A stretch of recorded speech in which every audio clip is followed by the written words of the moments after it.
and convincing him to come speak with us. Right after Mr. White's presentation, he is going to allow for questions. We're going to hold a brief business meeting. So if you'd like to hang out after that presentation, you're all welcome to join us. I don't think it'll be anything terribly exciting, but you're welcome to stick around. And I'm going to hand this over now to Eileen to introduce Mr. White. Thank you. Thank you, Anita. I'd like to just request if everybody could please mute themselves, and that way we won't have any background noise while Larry is giving his presentation. The League of Women Voters of Camden County is proud to introduce our guest speaker for this evening, Mr. Larry White. Larry is an entertainment professional with over 40 years of experience in live events, radio, theater, and television. He is a representative from Voters' Choice New Jersey and actively campaigns to advance the politically diverse initiative of ranked choice voting in our state. As a trade unionist, Larry is dedicated to reforms that make our system more open and democratic. Please feel free to put any questions or comments you might have during the presentation in the chat. Larry will be happy to address them either during his presentation or at the conclusion, and the chat will be monitored by Suzanne Delario. Okay, thank you. And now I'm going to hand it over to Larry White. Thank you, Eileen, and thanks to the League of Women Voters of Camden County for inviting me to explain this exciting fundamental election reform to you this evening. I'm representing Voter Choice New Jersey, which is a grassroots nonpartisan organization that is dedicated to electoral reforms that increase the range of choice on the ballot and produce fair outcomes for all. If you do have a question during the presentation, please use the hand raise icon under reactions in the menu bar at the bottom of your screen, and Suzanne will recognize you and let me know that there's a question of the moment. I may save some of that stuff for the end, but I'm happy to interact with you on the fly as we go through the presentation this evening. I want this to be more of a conversation than a lecture. So don't be shy. I'm happy to stop and explain things as we go along. So I'm going to share my screen now, so I won't be able to see your smiling faces, but Suzanne will let me know if someone has a question for us or something that came into the chat that relates to the section that I'm on. Here we go.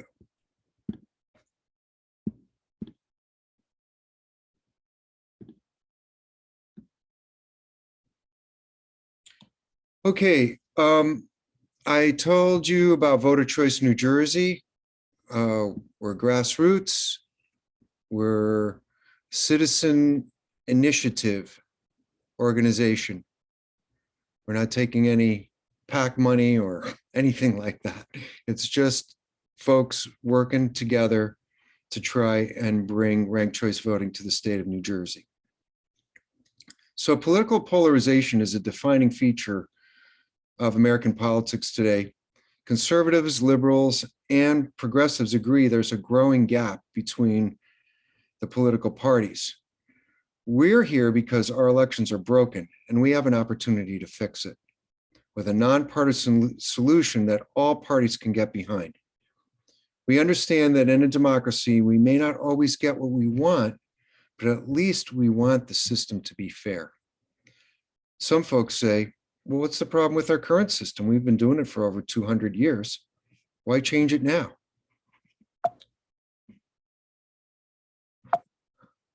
Oh, interesting. Okay, guess I'll have to do it like that. So in the So we are a nonpartisan nonprofit organization dedicated to ranked choice voting, to provide information about RCV, promote its adoptions for all elections in New Jersey. So we're going to first talk about the flaws in our current voting system, the benefits of RCV, how we count RCV votes, and we'll give you some mock election examples of that.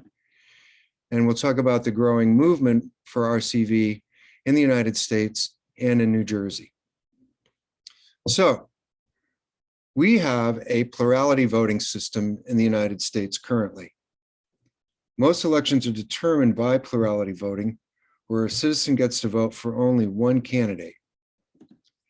And the candidate who gets the biggest share of the votes, or a plurality, wins the election. But the current system has some serious flaws. Plurality voting forces you to choose one candidate, so your opinions about one candidate is the only one heard. You probably have a range of opinions about multiple candidates, not just one. Just like you have multiple opinions about the styles of music you listen to or the types of toothpaste that you use. So just because you prefer one toothpaste doesn't mean you hate all the others. Plurality voting disproportionately favors certain candidates and creates spoiler effects. So let's look at a few examples of the spoiler effect. Here in this election, we have two candidates from the Purple Party who split the vote, and therefore candidate A wins the election, not with a majority, but simply a plurality of the vote. That's vote splitting.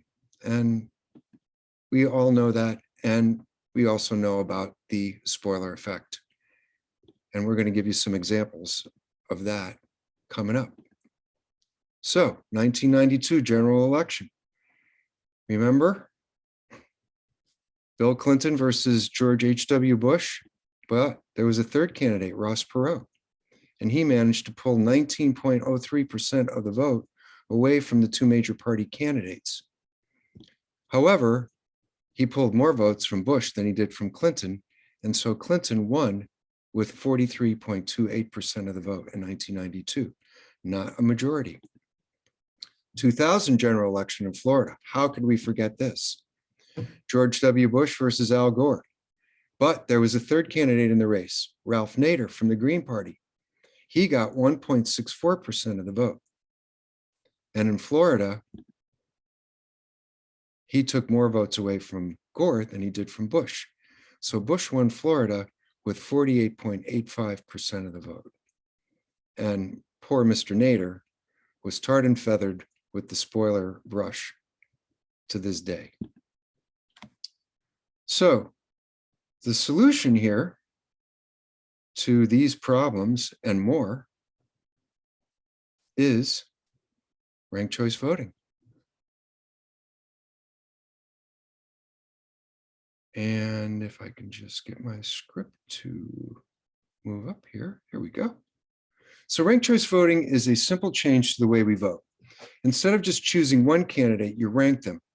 First choice, second choice, third choice, and so on in the order you prefer, for as many or as few candidates as you'd like. If you only like one candidate, you can rank your first choice and leave the rest blank. But the power of ranked choice voting is that you have backup choices in case your top candidate doesn't win. So ranked choice voting allows you to share your vote about more than one candidate, or share your voice about it and your vote, and guarantees that the winner has over 50% of the votes in either the first round or subsequent rounds. We want the majority of the population to agree on the person that actually wins the election. Ranked choice voting also encourages the participation of candidates from the same party and third parties, and is more representative by ensuring that all voters' voices are heard. So,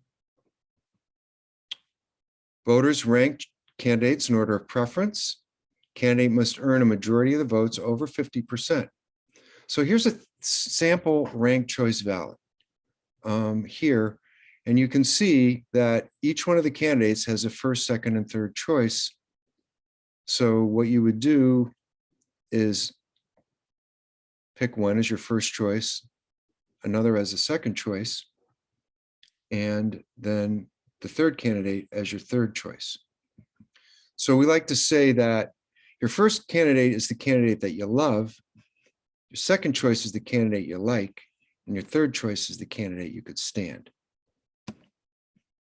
So how do we count RCV votes? You would typically have only one election per cycle, no need for primaries because it's all baked into the ranked choice voting solution. So here we have 4 candidates, 2 from the Orange Party and 2 from the Purple Party. We're going to first count our first choice votes. And in round 1, candidate A from the Orange Party has 55%. So they get the majority in the first round. They're the winner. But say it doesn't fall that neatly and you've got a spread like this. Nobody has a majority in the first round. So what we do is we take the votes from the least vote getter, eliminate them from the process, and take their second choice votes and repopulate them into the other 3 candidates. And so we do that. We do that and we still don't have a majority here. So we have to do another elimination round and we eliminate candidate C's from the contest and take their second or third choice votes and repopulate it to the other 2 candidates. And now we have a winner, which is candidate B with 55% of the vote in the third round.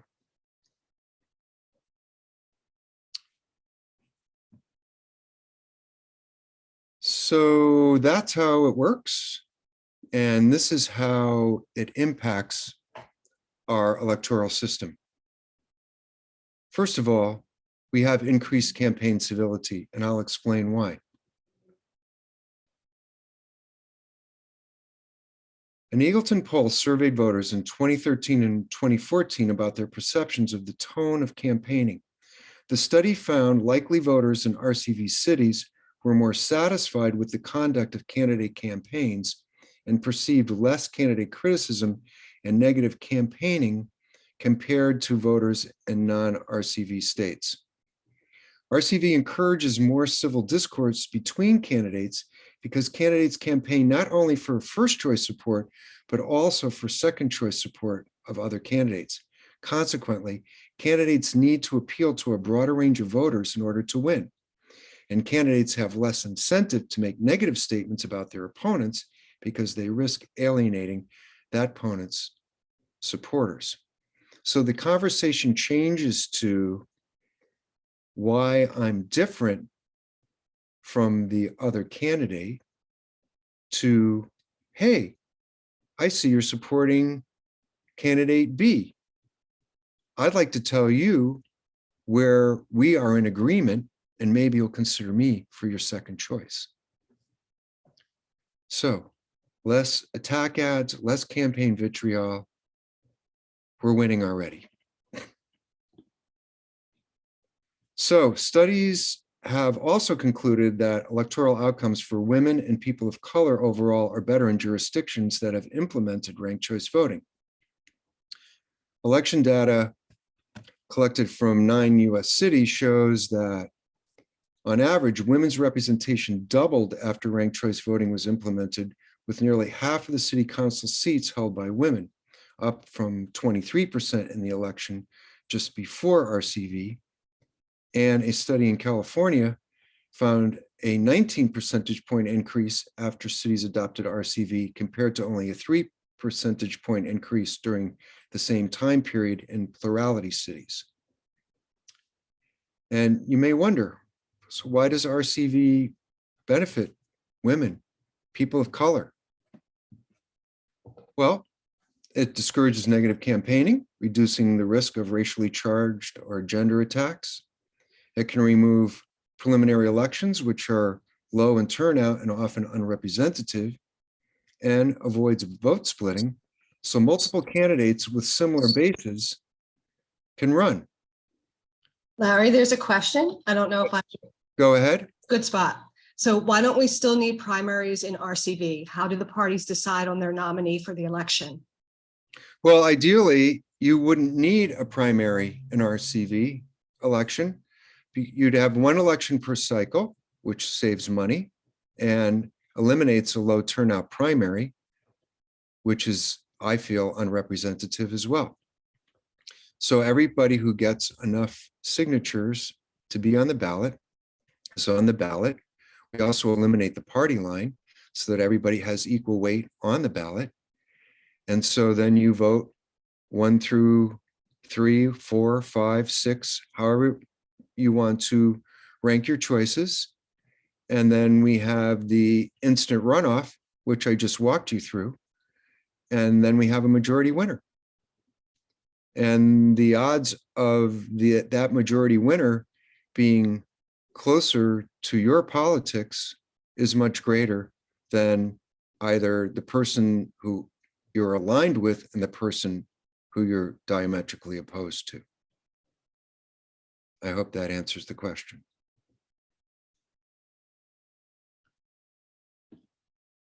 Okay.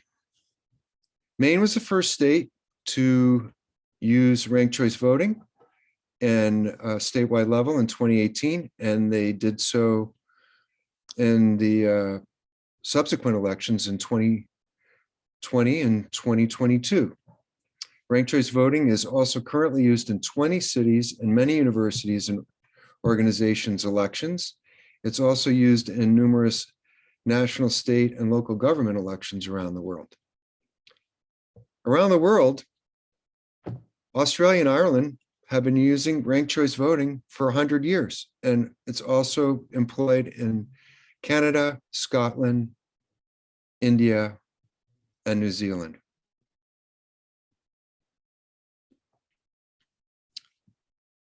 So now that I've explained to you how the system works and that it's really nothing new in terms of world governments, I hope that you see the advantages of ranked choice voting for New Jersey. And Voter Choice New Jersey has a strategic plan for bringing ranked choice voting to you. Yes. Another question is, how do parties decide who to include in the primaries or in the ranked choice voting experience? I would say that parties could nominate a candidate for an office, but other members within the party may also want to run that are not given the election endorsement nomination by the party. And so as long as they get enough signatures to get on the ballot, they can be on the ballot. So I would say another advantage of ranked choice voting is that it dilutes the power of political machines in states and counties and cities and allows alternative candidates, even within the dominant party, to run for office.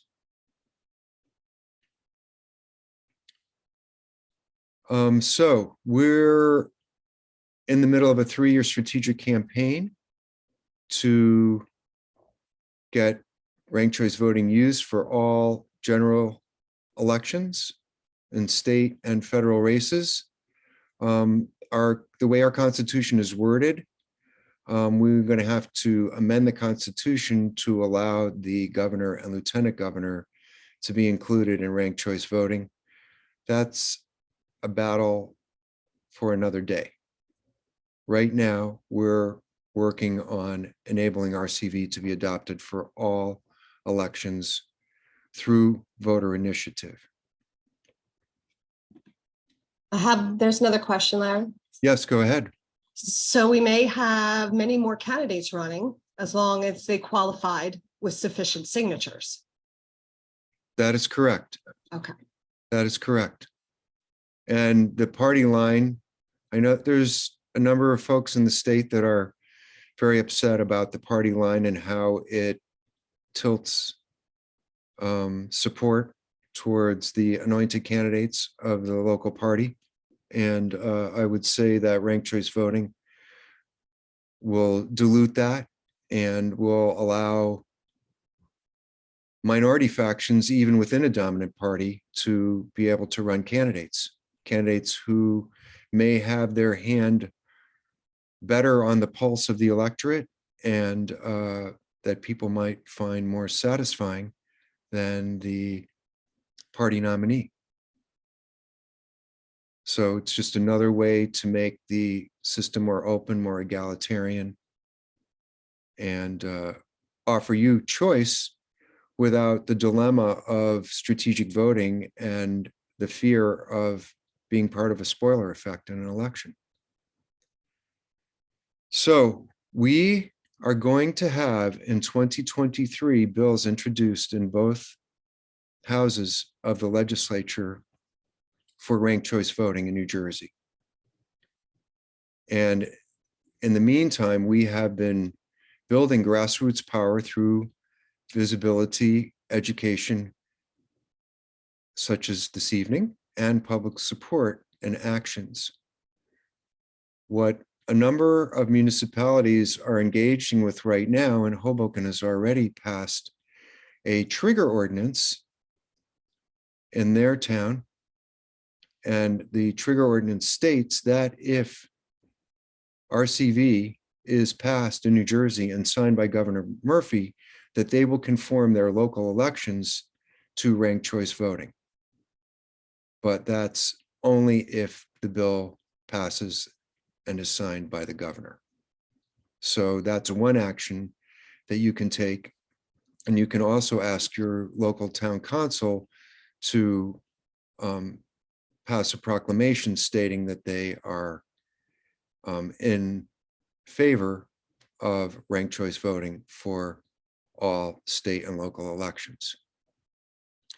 So, yes. Okay, so there's another question.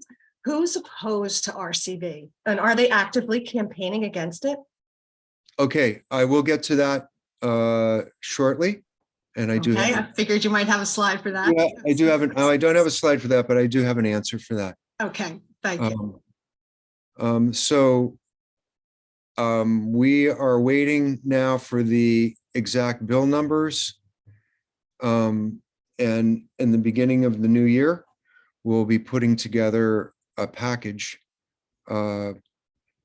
with the bills and the people that are on the committees that have to examine, mark up the bill, and then release it from committee to the floor for a full vote. So we will first concentrate our lobbying efforts on those folks sitting on those committees in the House and the Senate, or Assembly, I should say, and lobby them first to get it out of committee. And then we'll lobby the entire legislature to try and make sure that we have a majority for passage. And that's another way that you can get involved locally, is by making an appointment with your state assembly people and your state senator and have a sit down with them and as citizens and say, this is important, this is a fundamental election reform, and we want this. You'd be surprised how infrequently those type of meetings take place. And so if you were to organize that and have a sit down with your legislators, it will have an outsized impact on their opinion about the bills. So I mentioned passing resolutions in support of the state and support of the state action and the trigger ordinance for RCV and local elections should it pass on the state level. Hoboken has already done so. Jersey City's considering it, and there's a few other locations as well that we're working on there. So terms of local organizing, have another meeting like this one tonight, put it out there for anybody who's interested and wants to work on it locally. We can provide support structure with resources and sample materials, issue expertise and training, and strategic guidance and state connections to make your lobbying efforts successful and allow you to walk in the door knowledgeable with good talking points and good rebuttals for naysayers and negative things that come up about it. And we're also looking, Larry? yes, Oh, okay. One of the questions is Voter Choice New Jersey the only organization in New Jersey advocating for RCV? yes, as an umbrella organization, but the Libertarian Party has come on board. I think the Greens are on their way to endorsing, but everything's running through us. Everything's running through us. Both Okay. individuals and organizations are signing on to Voter Choice New Jersey so that we're speaking with one voice. Okay. Another question is, could you explain repopulation of lower ranked candidates a little more? Is it by percentage? Sure, I'll go back to those slides in just a minute. So I'm just about done with the slides here. So we're looking for local petitions and recruitment of volunteers. We're looking for candidate and local official engagement. And we're looking for visibility through digital organizing, events, media, letters to the editor, that sort of thing, to start to raise people's consciousness about this very acutely as we move into 2023. This is our organizational chart for our organization, and there are places for you to plug in. And all of these areas in the yellow and in the purple down here, we need people with different kinds of expertise, and we just need someone who's willing to give 10 hours a month towards this effort, and we can make this happen. Okay, so I'm going to stop sharing right now and come back to see all of you. And let me just pick up on that last question. Actually, I'm sorry, I'm wrong. I have to go back to the slides, and I want to step you back through the way the votes are counted in the ranked choice voting system.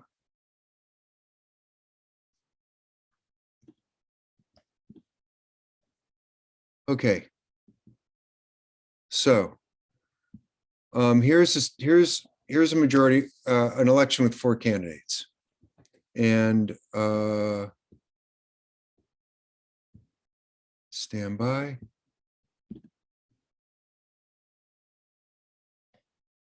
Oh, that's not what I wanted to do. Sorry.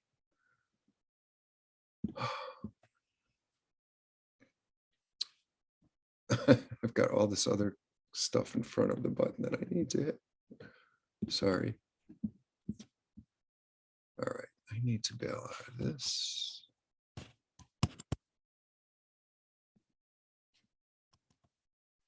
Okay, so round 1, 4 candidates, one candidate gets 55% of the vote, and so they're the winner.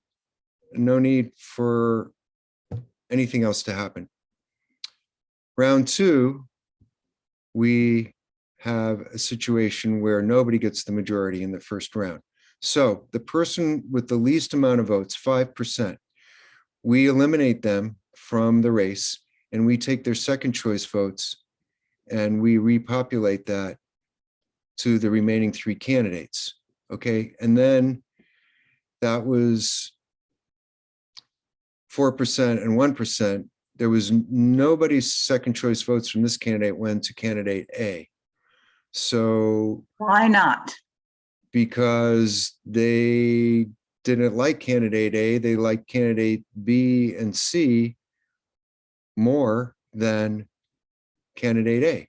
So by repopulating, do you mean that um, the voters Those are 5%, given?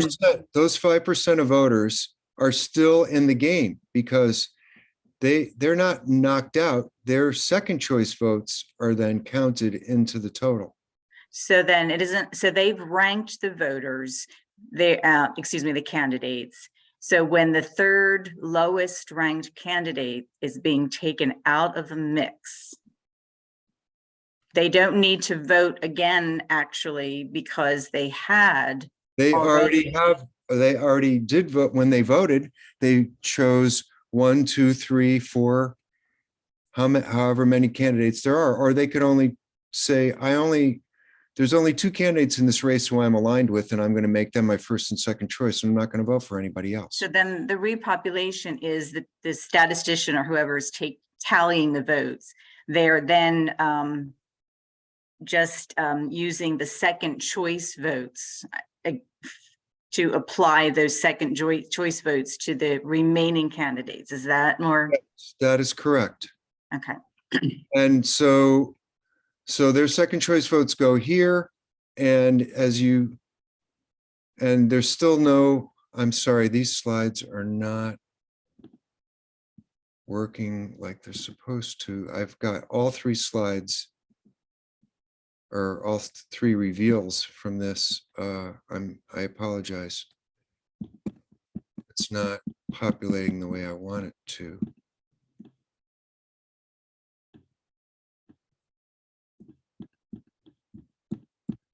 Sorry, excuse me, having to step through this for whatever reason. Okay, so we're back to where I started from. So that's the majority winner in the first round. Here's the split. So this candidate gets eliminated. Their second choice votes, 4 and 1%, populate into these 2 candidates. So one gets 44% up from 40, and one gets 36% up from 35. So then does that mean no one voted for candidate A as their second choice? In this scenario, yes. Everybody who voted for candidate D, they didn't like this light purple candidate at all. Okay. And So so you're taking the second choices. so the second of people who choice, voted for. 4% went to candidate A and 1% went to candidate B. Candidate C did not get any of these second choice votes. Okay. Okay. So Yes. now we're going to eliminate candidate C, who's the next lowest vote getter, and we're going to take their votes and spread them into the remaining candidates. Now, because candidate C is also from the purple party, it stands to reason that the majority of people voted for the other purple party candidate and only 1% voted for the orange party candidate. And so they win. Does that clarify things at all? It does for me. Okay. And, depending on how many candidates there are and how many rounds you go through, you may get down those people that voted for candidate D, their third choices might come into play before it's all over. Okay. So it's called, another term for ranked choice voting is instant runoff. Okay. In Georgia, we're having a runoff election right now, and they're spending an obscene amount of money in order to have that runoff election, in order to get a winner down there for the second time. It happened again. It happened in 2020, didn't it? Yeah. So all that money wasted, all the outside money coming in for ads, your phone ringing off the hook, people calling you, asking you to vote again. And there is always the danger of a lower turnout than the general election for a runoff election, which is unrepresentative. So that means a smaller percentage of the electorate are actually deciding who's going to win, or in the case of a primary, who the candidates are.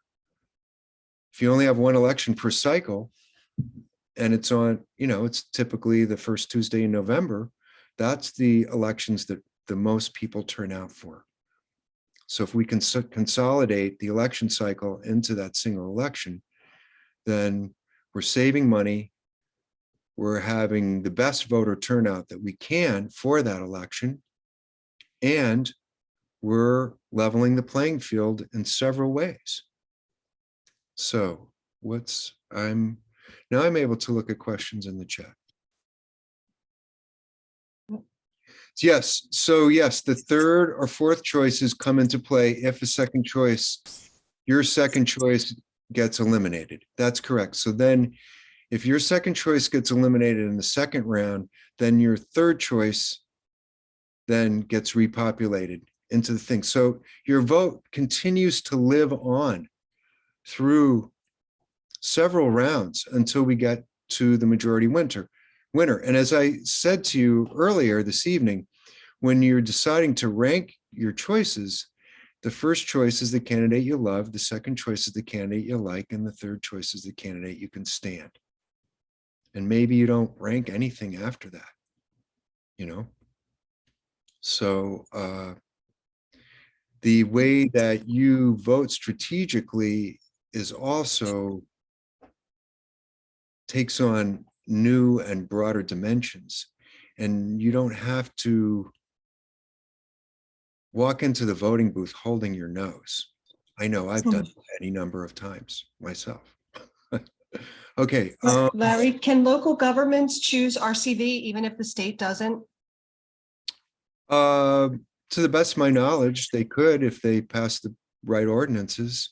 I think one of the most valuable applications for RCV is the school board elections. You take away partisanship, give everybody equal footing on the party line, and then you use the instant runoff feature to elect a slate of candidates. I think it could be really valuable in school board elections. I see there's a couple folks that have their hand up. I'm going to start on my left with Kathy McGeehan. Hi, thank you. I had a question as to the logistics of this. If you have round one, then when does round two occur? Well, as soon as they count the first round votes and there's not a majority winner, they immediately go into the second round and then the third round until they get a majority winner. So maybe you won't find out on the news that night who won, but it may take a day or two. But you'll have a majority winner, and you'll have a winner that's hopefully more aligned with your politics than is often the case today. Okay, so you actually just vote once, and then it's the system that The jumps it around. system's the one that does the runoffs. Okay. I mean, listen, as far as I know, we're all voting with electronic voting machines here in New Jersey. This is not a heavy lift to do this the way things are set up now. And personally, I feel you should also attach a printer to every voting machine. And when you press that button and you vote, it prints out exactly what your ballot should look like with a carbon copy. And you look that over. And if there's been an error, then you can immediately challenge it there at the polling place. And if it's not, you take the top copy, you fold it up and you drop it in a lockbox in case there's a recount. That way you know that no one can tamper with your vote. And you take the other copy home as proof of how you voted that day.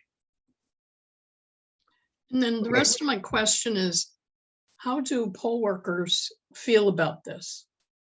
The judges of elections, et cetera. Is it more work for them? Is it less work? It obviously sounds like it might be more accurate, but. I'm sure it's going to be more work for them, but they're paid. And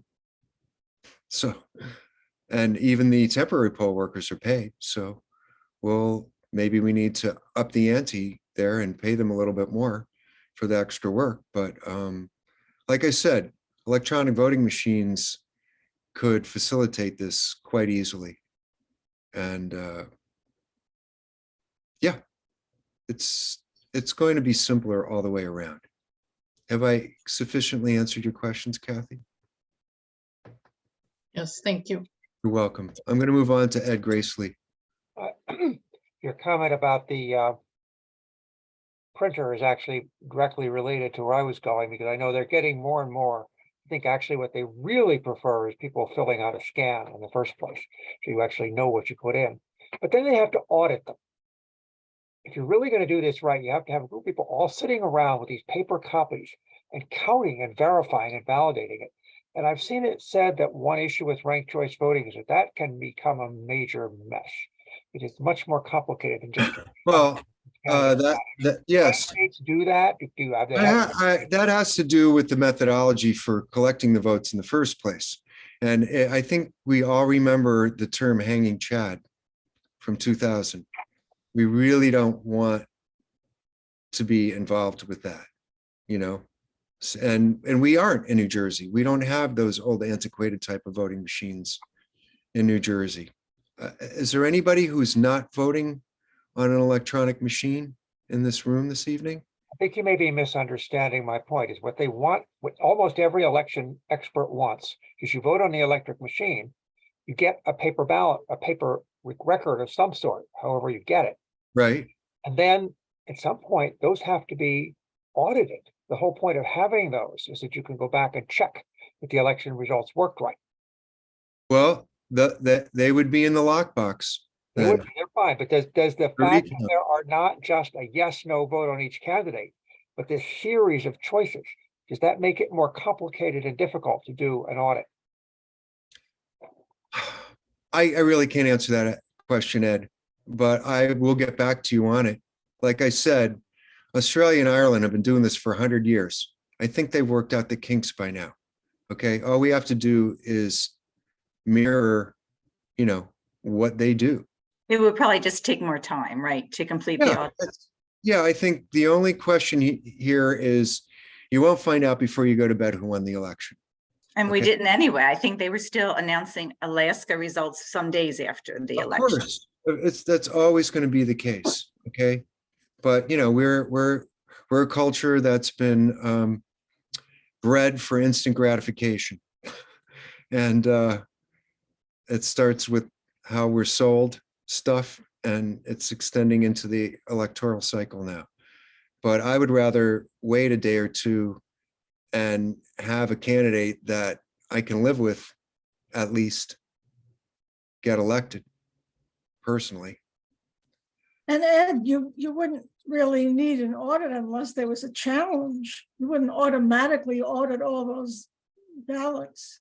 No, I wouldn't think so. I wouldn't think so.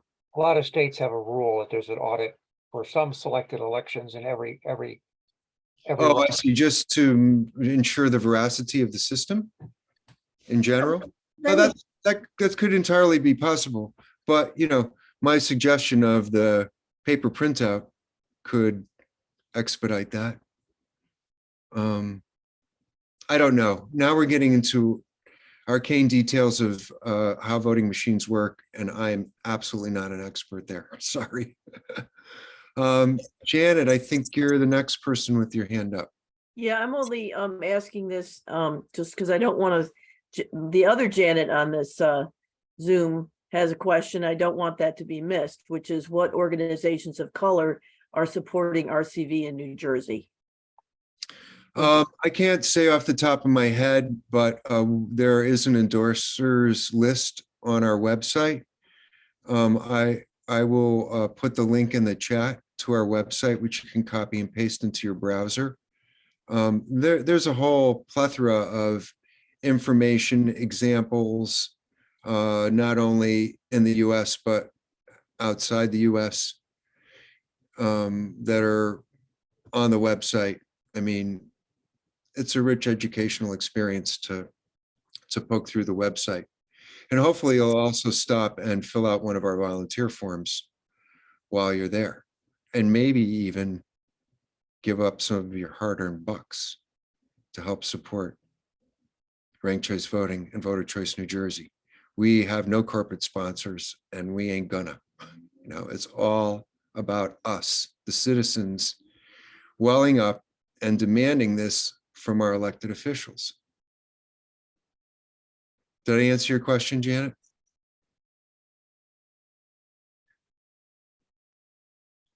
Like, And you said, how does RCV work if there are multiple winners? Well, there's only but so many seats on a school board in any given election, right? correct. I'm thinking of, like, for example, vote for 3. And so is it nobody's going to get 50%, correct? Or Well, see, number one, vote for 3 would not be on the ballot. You would rank all of the candidates in your order of preference, and the top 3 vote getters would fill those 3 slots. but they would anyway. I mean, in a plurality, wouldn't they?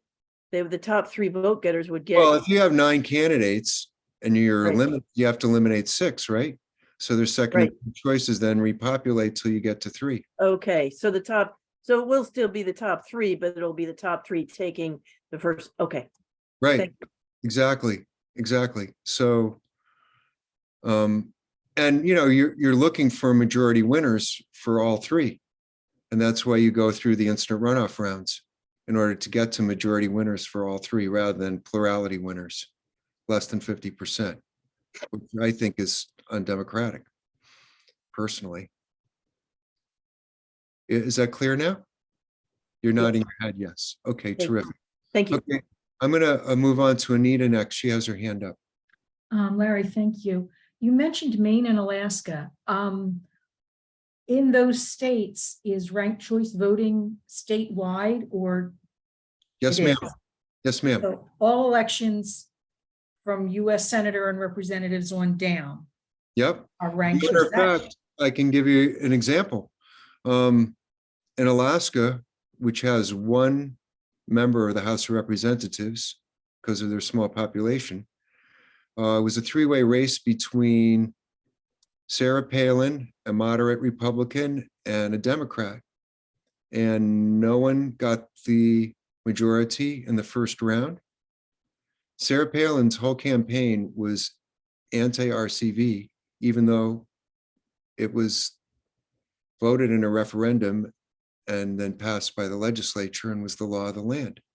So a lot of the folks that voted for the moderate Republican, their second choice votes were for the Democrat, and the Democrat won the race.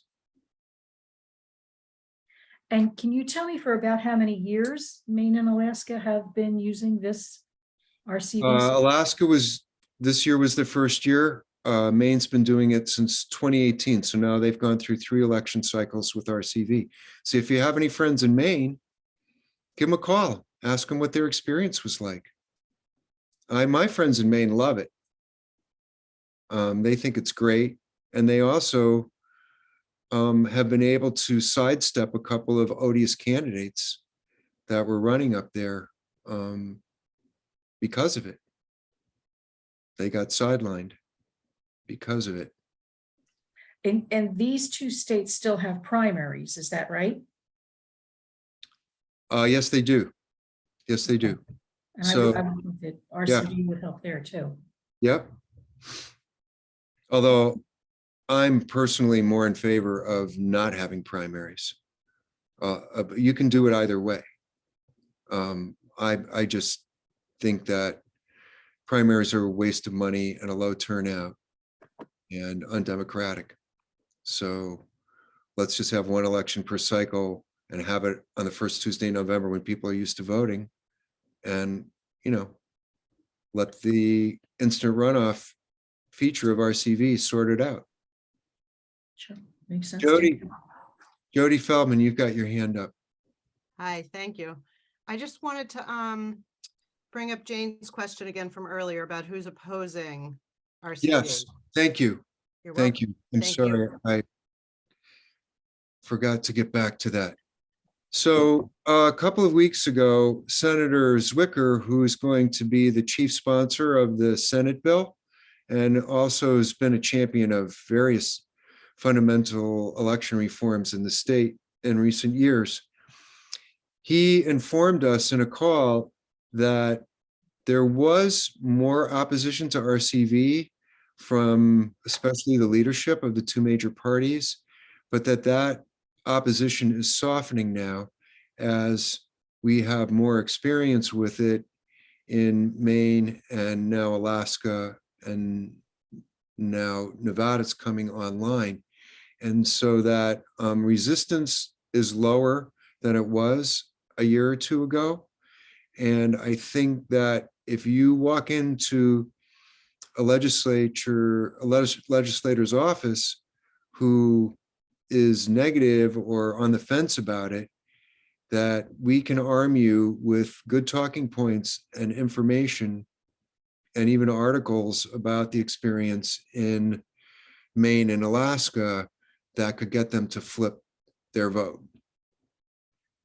And we have those resources, we have those talking points, and we will be happy to share them with you and walk you through how to engage your local legislators. Are there any groups that are just outspokenly against it in terms of, for whatever reasons that might be? Not that I'm aware of, but at the same time, we haven't had any legislation in the legislature to address. That will happen in the new year. And it will be interesting to see what the opposition talking points are. But we've got answers for all of them. And, we want to answer every objection, except I could lose a lot of power if this goes into effect. And if that's the only answer opposition that's left, that's exactly where we want them to be. Susan Bryant, you have. I had posted a question in the chat.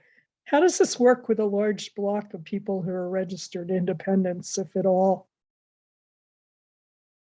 There's a lot of independents in the state. There's more independents than there are in either of the two major parties in the state of New Jersey.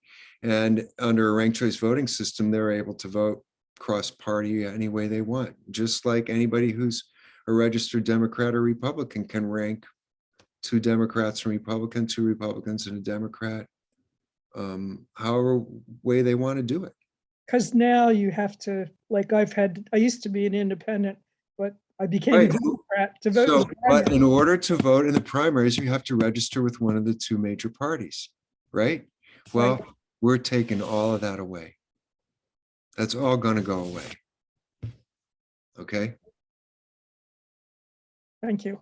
This is a overarching fundamental election reform that solves a lot of problems with the inequities in our electoral system as it exists today. I hope that I've been able to impress that upon you this evening. And I will put in the chat a hot link to our organization's webpage, and I invite you to go take a walk through. And if you're so moved, there are petitions to sign. There's a volunteer form that you could fill out. And there's an opportunity to donate to Voter Choice New Jersey. Are there any other questions from the group this evening? Okay, I thank you so much. Ed had one, which I'm sorry, which is go a ahead. good- Wayne. I'm sorry, Ed Gracely put one in the chat, which was an interesting question. Ed, would you mind? I'm not sure what form or language that the legislation is going to take at this time. Okay. And I'm telling you that, my personal opinion about eliminating primaries is not necessarily what's going to come out in the final bill. But I would lobby for that personally And I hope that you would see the wisdom of that as well. But we don't have any language yet. We don't even have bill numbers yet. It's all coming together for the new year. And if you pop on to the VCNJ site from time to time, and if you sign up to be on our email list, then you'll get our meeting announcements. We will definitely be doing educational Zoom seminars in the new year to give you the resources and the talking points you need in order to engage your state legislators in order to lobby for this fundamental election reform. Anything else? Larry, Okay. thank you so much. This has really been informative. I appreciate your time, your knowledge. I'm sure we all do. And yes, we will post your link, whatever link you send us, I'll make sure is posted on our website.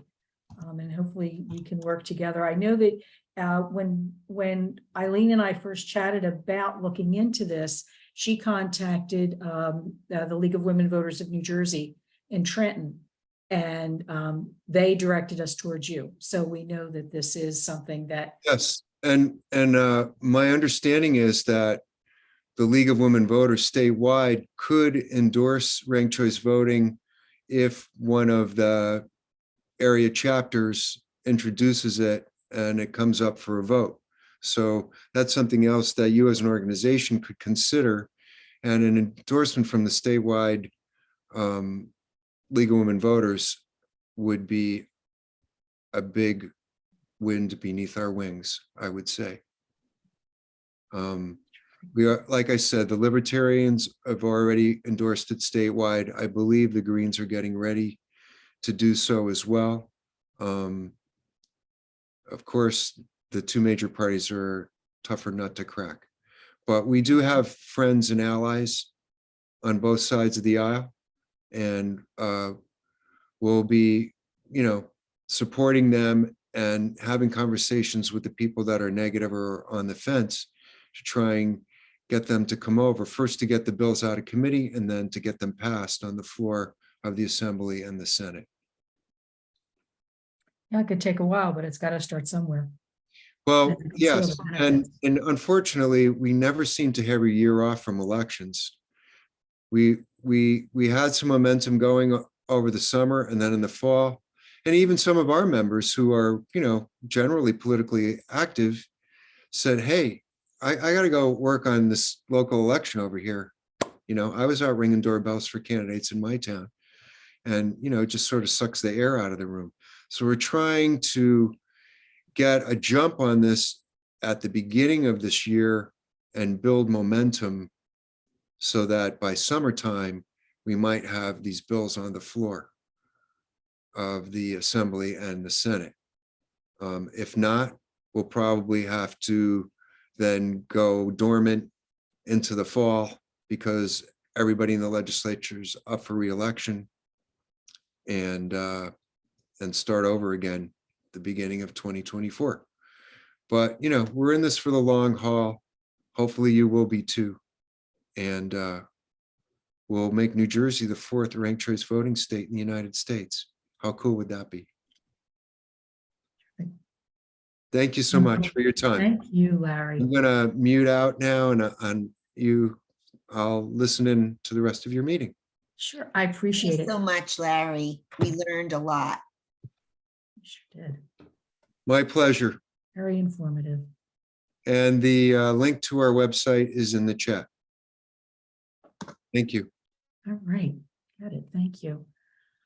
We're going to go over to our monthly meeting. It's a business meeting. It will be brief. You're welcome to stay if you like.